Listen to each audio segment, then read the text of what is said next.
Hey there, so today I want to talk a little bit about Star Trek Discovery Season 1. Now I found this to be a unique experiment because we were talking about two things within it. First of all, we're talking about a Star Trek that in my opinion is not a Star Trek. And second of all, we are talking about a paywalling experiment that looked to basically make money on this, to see exactly what CBS could do by itself here.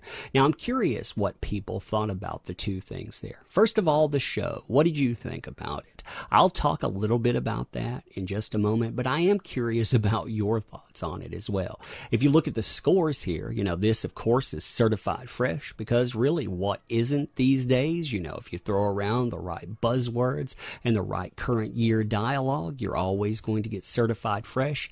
But this, it came up at 82% for the critical score. I found that to be interesting because that's kind of low for a show that advertised the way that this did. Now, the audience score, it's about half and half there. You're talking about 55%, and I'll look at a couple of reviews with that.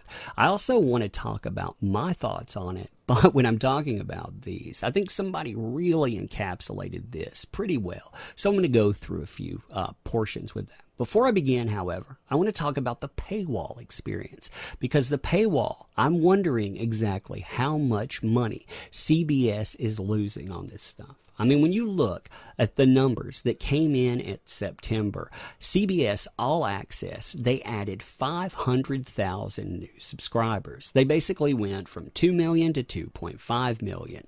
Now, the problem with that is that they have NFL on All Access, and it's probably that brought in new subscribers. You don't really know why people came in, but the majority of these people, they're going to come in for a reason that isn't that show.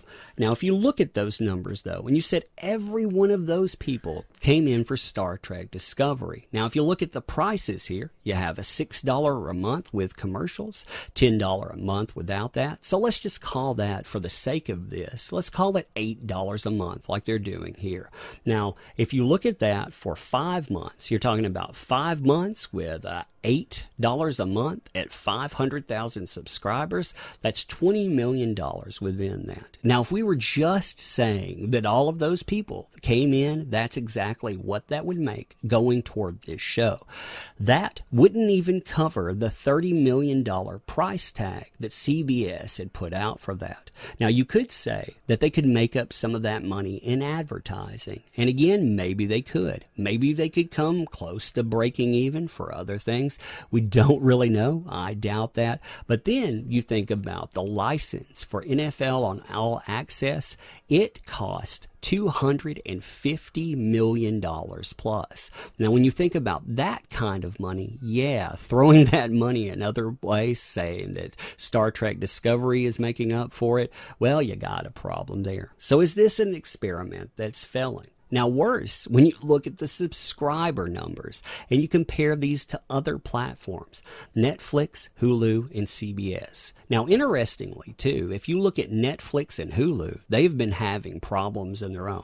Netflix has 109 million U.S. subscribers. Hulu has 53 million U.S. subscribers. And those places, they're hurting for money. CBS All Access, you're talking about 2.5 million U.S. subscribers. That's not a lot of money pulling that in, and especially when you think about all the costs there. So when you're thinking about Star Trek Discovery for season 1, it has to really make you think, how do you make up the costs? And especially with so many other costs out there. Now, apparently CBS, they're going all in, and they're saying, we're still going to continue with a season 2. We think there's something there. So it'll be interesting to see how that plays out. Now, when you're talking about the show itself, I remember exactly how it was marketed. It was marketed as something that was supposed to be, current year, more than current year had ever been within Star Trek. What I mean by that is it's supposed to be more diverse than diverse, more inclusive than inclusive. It's also, if you look at all of the reviews out there, they talked about the gadgets. They talked about the pomp and the pageantry as far as technology. all of those things, they were supposed to be the showrunner. When you think about that, and you think about the way that it was marketed as far as current event, well, is that really a Star Trek show? For myself, I would say no, and I thought somebody really encapsulated this well with a few statements that I want to read off. Here they talk about gadgets, for example. Most importantly, despite the coolness of items such as a holographic communications device, Star Trek was never about its gadgets. The gadgets simply added technological exposition and credible visual evidence of a world unlike our own. Further, the best episodes transported audiences into a future with new rules, including better behavioral expectations that seem prerequisites to human exploration of the vastness of space. Now, they go on to talk about specific episodes here, but then they conclude this portion of the thought with this, which I thought was really good. It's well-drawn stories and characters that create entertaining science fiction, not bigger sets, fancier uniforms, and more elaborate aliens. Now, within this, they continue to go on and talk about the way that current events, they don't work within Star Trek. And I have to say that I agree with this.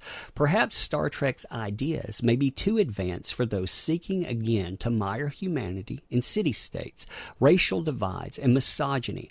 Putting our own broken systems into space may well make for artful form of reflection, but it doesn't align with Star Trek's higher expectations for the human race. Now, when you think about that, I think that that's very telling within those statements, because when you think about the whole setup for Star Trek, there already is this basis for humanity and for other races that says that we are well above the quagmire that they're trying to place this in. You know, all of these things that they add, that they try to basically add as division, yeah, those things, they've already been solved, and yet here we are again. Now, when you're looking at some of the statements about this, for the 82%, I thought it was actually kind of telling, because you have people that do say, for now, the new Star Trek feels less like a reboot than an attempt to turn sci-fi's most cerebral property into a glum Star Wars clone. Yes, I have to agree with that. I thought that worked out really well. I mean, versus some of the statements here. As the medium of television evolves, it's comforting to know that Star Trek is there to evolve right along with it. So how exactly does that evolve within that? I'm curious here.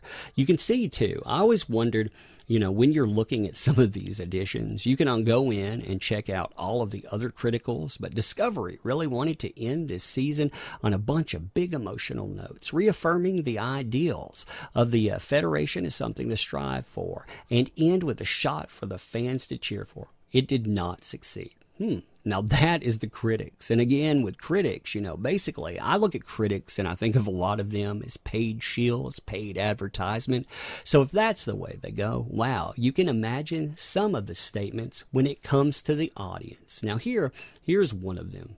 This is a truly awful show. By all accounts, it's lifeless and completely devoid of Gene Roddenberry's original vision for the future. Discovery attempts to shoehorn visual elements from video games like Mass Effect with storylines designed purely for the non-thinker to set through and not dare question. I could go on and on about the horrible liberties taken with the franchise source material. Yes, those pretend Klingons are one. I don't even want to touch on that because that stuff really annoys me.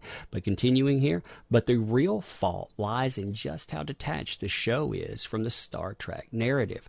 Like Abrams' Star Trek reboot films, Discovery isn't interested in tackling interesting topics against the backdrop of a wondrous future where, for the most part, everyone is getting along.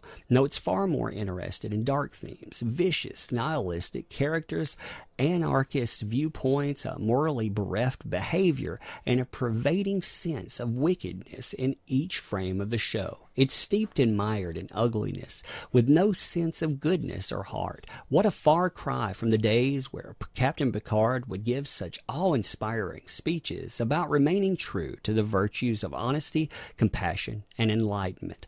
Now watch this season through to its end, just to see how bad it could get. Needless to say, I won't be coming back for season 2. The dystopian vulgarity of Discovery was enough for me to pack my bags, but that needless, crass, crass and ridiculous F-bomb at Choose Your Pain was what finally sent me out the door. Yeah, if you didn't hear about that, isn't that very telling? You can have people, again, they talk about it being semi-decent and on. In fact, I saw comments where someone was saying, it's not something that I really like. But you know what? I'm a true fan. Therefore, I sometimes think that that's a terrible mindset to have too. I'm a true fan. Therefore, I will cling to any type of hope, hoping beyond hope that this thing, it will turn into a Star Trek show. Because what the hey, we still got a Star Trek show, right? And that thing, even though it looks like a Star Wars ripoff, even though it's hidden behind a paywall, hey, at least it's something. But anyhow, I'm curious what you think about that. And again, I don't want to give this as just the impression that's out there. I mean, you do have reviews in this that are positive. I just thought some of the negatives are actually pretty interesting when you get down to it. I think that when you go in and you look at something at that 55%, people are really divided. And it's kind of telling when you look at a lot of what people are talking about. And especially, when you sit down and you think, how much do I agree with? But anyhow, tell me what you think about this. Also, if you like this kind of content, please consider supporting the channel. Like, subscribe. New content comes out daily, sometimes multiple times. I focus on all types of stuff out here. And I really like to see what people think about that as well. If you want to continue supporting beyond that, there are links within the description. I would greatly appreciate if you check those out. But I want to thank you for coming in. New content, like I say, but above all, thank you for showing up. I definitely do appreciate you.